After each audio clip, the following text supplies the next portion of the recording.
Welcome to Crazy Commercial. இந்த வீடியோல நம்ம பார்க்க போற டாபிக் என்னன்னா ஷார்ட்கட்ஸ் யூஸ்ட் இன் பெயிண்ட்.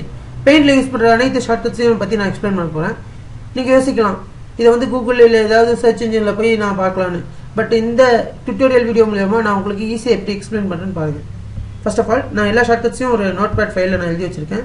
இது அப்ளிகேஷன் நான் தமிழ்ல எக்ஸ்பிளைன் பண்ண போறேன். அவ்வளவுதான். இதை நீங்க ஈஸியா வந்து விண்டோஸ் வச்சு இம்ப்ளிமெண்ட் பண்ணிக்கோங்க. பெயிண்ட் விண்டோல இம்ப்ளிமெண்ட் பண்ணிக்கோங்க. Now ஃபர்ஸ்ட் ஷார்ட்கட் என்னன்னா F1.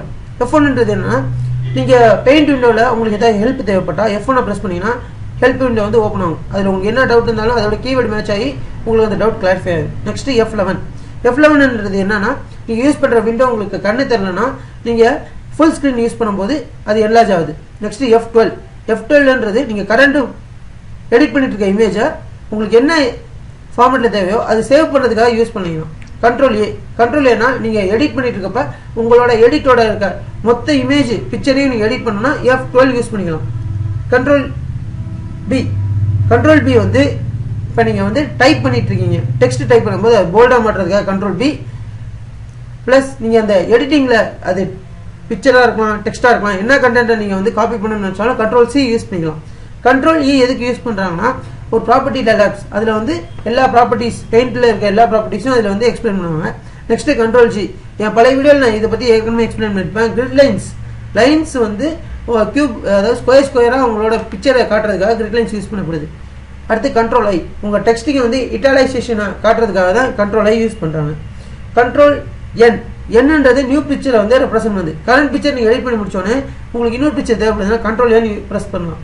கண்ட்ரோல் ஓ ஒரு ஃபைலை வந்து ஓபன் பண்ணலாம். இப்போ நீங்க ஒரு ஃபைலை ஆல்ரெடி எக்ஸிஸ்டிங் ஃபைலை எடிட் பண்ணி முடிச்சிட்டீங்க சேவ் பண்றீங்க டெலீட் பண்றீங்க திடீர்னு ஒரு புது ஃபைலோ இல்லைன்னா ஏற்கனவே இருக்க ஃபைலை ஓப்பன் பண்றதுக்காக கண்ட்ரோல் ஓ யூஸ் பண்ணணும். கண்ட்ரோல் பி இது ஒரு பிரிண்டர் இல்லைன்னா பிரிண்டிங் டிவைஸ் கனெக்ட் ஆயிருந்துச்சுன்னா கண்ட்ரோல் பி யூஸ் பண்ணலாம். கண்ட்ரோல் பி மூலமா உங்களுக்கு தேவைப்படுற அந்த ஸ்கிரீன்ல இருக்க அந்த ஃபைலை வந்து பிரிண்ட் பண்ண முடியும். நெக்ஸ்ட் கண்ட்ரோல் ஆர்ன்றது நான் ஏற்கனவே எக்ஸ்பிளைன் பண்ண மாதிரி ரூலர் வந்து ஸ்கேலிங்காக இங்க யூஸ் பண்ணிக்கலாம். கண்ட்ரோல் எஸ்ன்றது இப்ப கரண்ட் எடிட் பண்ணிட்டு இருக்க கண்டென்ட் வந்து நீங்க சேவ் பண்றதுக்காக கண்ட்ரோல் எஸ் யூஸ் பண்றாங்க. கண்ட்ரோல் யூ அண்டர்லைன் டெக்ஸ்டிங் பண்ணிட்டு இருக்கும்போது நீங்க டெக்ஸ்ட் பண்ற கண்டென்ட் அண்டர்லைன் பண்றதுக்காக கண்ட்ரோல் யூ யூஸ் பண்றாங்க. கண்ட்ரோல் வின்றது பேஸ்டுக்காக அது பிக்சரா இருக்கலாம் ஷேப்ஸா இருக்கலாம் இல்ல டெக்ஸ்டா கூட இருக்கலாம். கண்ட்ரோல் டபிள்யூன்றது என்னன்னா கரண்ட் இமேஜ் சைஸை வந்து ரீசைஸ் பண்றதுக்காக இதை யூஸ் பண்றாங்க. இதுக்கான ஸ்பெஷல் டயலாக் பாக்ஸ் அந்த வியூன்ற ஆப்ஷன்ல கிடைக்கும். நெக்ஸ்ட் கண்ட்ரோல் எக்ஸ்ன்றது கட் பண்றதுக்காக யூஸ் பண்றது. நான் ஏற்கனவே காப்பிக்கும் கட்டுக்கும் ஒரு வித்தியாசத்தை 2 வீடியோக்கு முன்னாடியே சொல்லியிருப்பேன். கண்ட்ரோல் ஒய்ன்றது என்னன்னா ரீடு சேஞ்ச் பண்றதுக்காக கண்ட்ரோல் ஒய் இங்க வந்து யூஸ் பண்றாங்க. நெக்ஸ்ட் பாத்தீங்கன்னா கண்ட்ரோல் இசட் வந்து அண்டுக்காக யூஸ் பண்றது. அண்டுனா ஒரு நீங்க தெரியாம தவறு பண்ணிட்டீங்க அந்த எடிட்டிங் மாத்துறது திரும்பி பழைய நிலைமைக்கு போறதுக்கு கண்ட்ரோல் இசட் யூஸ் பண்றது. கண்ட்ரோல் பிளஸ் அண்ட் மைனஸ் உங்களோட ப்ரஷ்ஷா இருக்கணும் சைஸா இருக்கணும் ரப்பரா இருக்கணும் அதோட டென்சிட்டி அதோட வித்தை இன்க்ரீஸ் பண்றதுக்காக யூஸ் பண்றது பிளஸ். மைனஸ்ன்றது அதோட சைஸை கம்மி பண்றதுக்காக யூஸ் பண்றது. Control page up page down இது ஜூம் இன் ஜூம் அவுட் கான்செப்ட்காக இதை யூஸ் பண்றாங்க. இதை பத்தி நான் ஏற்கனவே ஒரு வீடியோல எக்ஸ்பிளைன் பண்ணிருக்கேன். நீங்க அதை பாத்தீங்கன்னா உங்களுக்கு புரியும். ஆல்ட் எதுக்கு யூஸ் பண்றாங்கன்னா டிஸ்பிளே கீ டிப்ஸ்.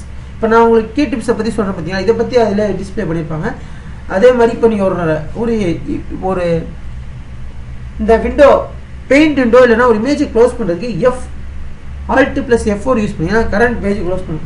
இதை வந்து நீங்க எதுவுமே இல்லாம ஒரு நார்மல் சிஸ்டத்துல எந்த அப்ளிகேஷன் இல்லைன்னா ஆல்ட் பிளஸ் F4 யூஸ் பண்ணினா சிஸ்டம் ஷட் டவுன் ஆப்ஷன் கேட்கும். இப்போ right arrow left arrow down arrow up arrow இதெல்லாம் என்னன்னா நீங்க செலக்ஷன் பண்ணிருக்கீங்க இந்த ஆரோ பிரஸ் பண்ணீங்கன்னா அந்த நீங்க செலக்ட் பண்ண இப்போ அப்னா மேல வரும் டவுன்னா கீழே வரும் ரைட்னா ரைட் சைடு லெஃப்ட்னா லெஃப்ட் சைடு. இப்போ பாத்தீங்கன்னா ஷிஃப்ட் பிளஸ் F10 இது என்னன்னா கரண்ட் ஷார்ட்கட் மெனுவை உங்களுக்கு டிஸ்பிளே பண்றதுக்கு தான் ஷிஃப்ட் F10 நீங்க யூஸ் பண்ணணும். இதுல இருக்க எல்லா ஷார்ட்கட்டையும் நீங்க இம்ப்ளிமெண்ட் பண்ணீங்கன்னா உங்களுக்கு டைம் கன்சப்ஷனை வந்து கம்மி பண்ண முடியும். இதனால ஃப்ரீக்வெண்ட் யூசர்ஸ்க்கு வந்து ஃப்ரீக்வெண்ட் ஆக்ஷன் ஈஸியா கிடைக்கும். ஐ ஹோப் இந்த வீடியோ உங்களுக்கு பிடிச்சிருக்கும்னு நினைக்கிறேன். இந்த வீடியோ உங்களுக்கு பிடிச்சிருந்தா இந்த வீடியோ லைக் பண்ணுங்க ஷேர் பண்ணுங்க முடிஞ்ச மேலும் பல வீடியோக்காக இந்த சேனல் சப்ஸ்கிரைப் பண்ணுங்க. தேங்க்யூ ஃபார் வாட்சிங்.